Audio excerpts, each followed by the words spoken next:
In today's video, I will walk you through how to find trading pairs on WhiteBIT. Finding trading pairs on WhiteBIT is quick and easy once you know where to look. Whether you're planning to buy, sell, or simply check the market, locating the correct trading pair is the first step.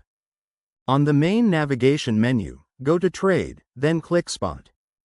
On the trading interface, look for Trading Pair section. This is usually located near the upper left area of the trading page, where the currently selected trading pair is displayed. Click on the current trading pair to open the market list. A panel will appear showing all available markets and trading pairs that you can trade on WhiteBIT. At the top of this panel, you'll find a search bar. Click inside the search field and type the name or ticker symbol of the cryptocurrency you're looking for. As you type, the list will automatically filter to show matching trading pairs. You can also browse through the available market categories if you're looking for pairs with a specific quote asset. For example, you may find categories for USDT, BTC, ETH, EUR, or other supported markets. Selecting one of these categories will display only the trading pairs available in that market.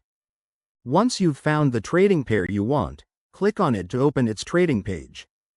The chart, order book, recent trades, and order entry panel will immediately update to match your selected pair. If you frequently trade the same assets, you can add a trading pair to your favorites. This makes it easier to find your preferred markets without searching every time you return to the trading page. And that's how to find trading pair on WhiteBIT.